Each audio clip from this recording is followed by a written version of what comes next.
Hello दोस्तों, welcome to the 10 minute a day series of the JAIIB exam. यहाँ पर हम आई एंड आईएफएस का important topic of chapter 24 types of micro finance institutions इसको discuss कर रहे हैं।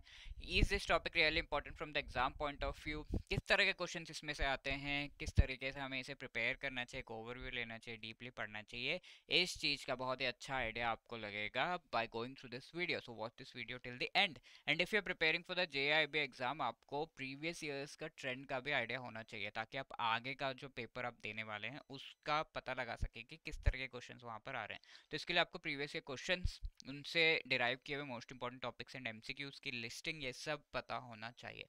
तो इनका एक बढ़िया कंपाइल्ड पीडीएफ डॉक्यूमेंट हमने बनाया है which you can download by clicking the link given in the description of this video. ठीक है, तो types of micro finance institution से हमारा टॉपिक है आज का डिस्कशन का। तो माइक्रो फाइनेंस इंस्टीट्यूशंस के बारे में हम इस चैप्टर में पढ़ रहे हैं। Delivery of micro finance is actually the topic. तो एसएचजीस के बारे में हम पिछले जो वीडियो में पढ़ चुके हैं, व्हाई दिस एसएचजीस are formed, SHG bank linkage क्या होता है एंड ऑल।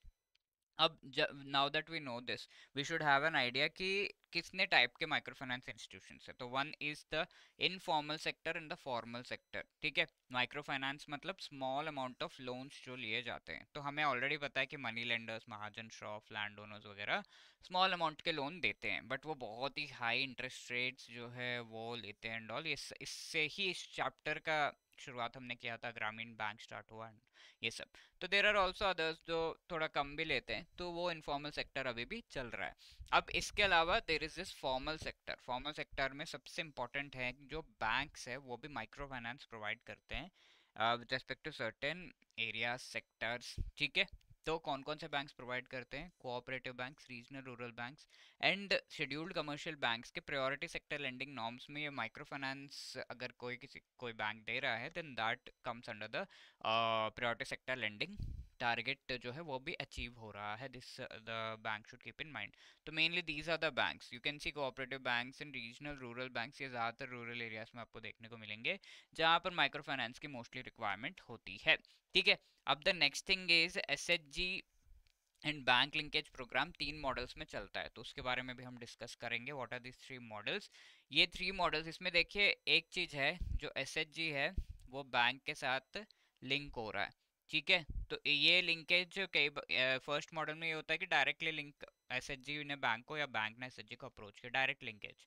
अब सेकेंड मॉडल में एक इंटरमीडियरी होता है जो कि बस हेल्प करता है। ठीक है, that is a NGO, non governmental organization. ये काफ़ी वॉलंटरी वर्क करते हैं, तो ये हेल्प करते हैं। एसएचजी आप ये बैंक के पास जाओ, इस तरीके से ये करो, ये फॉर्म फिल करो, ऐसे ऐसे, बस हेल्प फैसिलिटेटर है। अब थर्ड मॉडल में एसएचजी एक्चुअली अपने जो पैसे हैं वो एनजीओ को दे देता है कि भाई जाओ और बैंक में डाल के आ जाना। तो ये जाके बैंक में डाल के आ जाता है। अब कुछ बेनिफिट्स है, बैंक कुछ कम्युनिकेट सॉरी बैंक कुछ कम्युनिकेट करना चाहता है, तो ये बैंक से जो भी कम्युनिकेशन है वो एनजीओ तक इस तरीके से पहुंचती है, राइट? तो ये थर्ड मॉडल है। तो ये तीनों मॉडल्स हम आगे और अच्छे से डिस्कस करेंगे। So that is SHG bank linkage program. अब micro finance institutions further three types के हैं, not for profit, mutual benefit and NBFC micro finance institutions. आगे देखते हैं इसके बारे में। ठीक है, तो ये हो गया second type, that is the self help group bank linkage. तो फर्स्ट मॉडल यहाँ पर क्या है, ये वाला नाबार्ड बैंक एसएचजी जो है, इसमें एसएचजी डायरेक्टली बैंक के पास जाता है या फिर बैंक डायरेक्टली एसएचजी को अप्रोच करके डायरेक्टली एक दूसरे के साथ ये कांटेक्ट करके एक्टिविटीज करते हैं। एनजीओ को कोई भी इंटरवेंशन नहीं है। अब सेकंड मॉडल अगर आप देखो, यहाँ पर सारा कुछ जो है एनजीओ हेल्प करता है, फैसिलिटेटर है। NGO acts as a facilitating agent. ठीक है, ये चीज़ है, ये मोस्ट पॉपुलर वे है जहाँ पर एनजीओ फैसिलिटेटिंग एजेंट बनता है। अब थर्ड मॉडल में एनजीओ फाइनेंशियल इंटरमीडियरी बन जाता है, जहाँ पे पैसे एनजीओ को दिए जाते हैं, फिर यहाँ से पैसे लेके ये यहाँ जमा करना, ये सारी चीज़ें एनजीओ खुद ही करता है। Every activity is done by NGO. That is the third model. I hope you will be able to remember this one. अब next classification है micro finance institution based upon whether they want to earn profit or not। ठीक है, voluntary work कर रहे हैं, profit के लिए कर रहे हैं। तो not for profit micro finance institution के ऊपर वाले हैं सोसाइटीज, जो सोसाइटीज एक्ट के तहत रजिस्टर्ड है, trust. Not for profit companies, companies act के तहत जो रजिस्टर्ड, इस तरीके से माइक्रो फाइनेंस इंस्टीट्यूशंस बनाए जाते हैं जिनका मेन एम प्रॉफिट नहीं वेलफेयर करना होता है, तो मोस्टली गवर्नमेंट के द्वारा बनाए जाते हैं ना। Mutual benefit micro finance institutions बहुत सारे लोगों ने एक साथ जो है पैसे वगैरह इकट्ठा करके अगर स्टार्ट करते हैं, मोस्टली कोऑपरेटिव्स होते हैं, state national mutually aided cooperatives, AP government cooperative act के तहत एस्टैब्लिश्ड ये कोऑपरेटिव्स होते हैं, तो mutual benefit micro finance institution.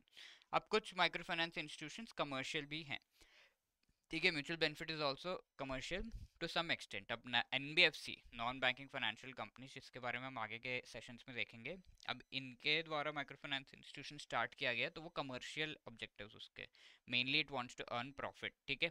तो कंपनीज एक्ट के तहत एस्टैब्लिश होते हैं, एंड ये लार्जेस्ट कैटेगरी है, सबसे ज़्यादा अगर हम देखें NBFC micro finance institution he establish होते हैं। एंड इन सब में से आरबीआई कौन सा कैटेगरी का माइक्रो फाइनेंस इंस्टीट्यूशंस को रेगुलेट कर सकता है? That is this one, NBFC micro finance institutions को आरबीआई भी रेगुलेट कर सकता है, बाकियों को नहीं, ठीक है। That is the thing. Can you just answer this question? June 2024 का, which among the following micro finance institutions are for profit, ठीक है। Please pause the video and try to answer this question in the comment section. Apart from that we also have this question जो पिछले session में पूछा गया था, which of this is incorrect. यहाँ पर आप देख सकते हैं इट इज रीफाइनेंस्ड, एसएचजीस को जो पैसा बैंक दे रहा है वो 90% नाबार्ड रीफाइनेंस करता है, तो दैट इज रॉन्ग। 100% रीफाइनेंसिंग होती है, सारा का सारा पैसा, ठीक है। प्रायोरिटी सेक्टर लेंडिंग में आता है, yes. Part of lending to weaker section, yes. Collateral free होता है, यस, ठीक है।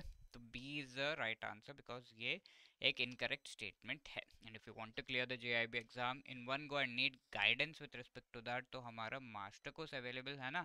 इस मास्टर कोर्स में आपको चारों जो पेपर्स है उनसे रिलेटेड बहुत ही बढ़िया शॉर्ट रिकॉर्डेड वीडियोस प्रोवाइड किए जा रहे हैं in the form of concept classes, each and every chapter के शॉर्ट नोट्स, ठीक है। ये शॉर्ट रिकॉर्डेड वीडियोस आपको आपके ब्रेक टाइम्स को बेस्ट वे में यूटिलाइज करने में हेल्प करेंगे। उस टाइम पर आप ये वीडियो वगैरह देख के आराम से अपना सिलेबस कंप्लीट कर सकते हैं।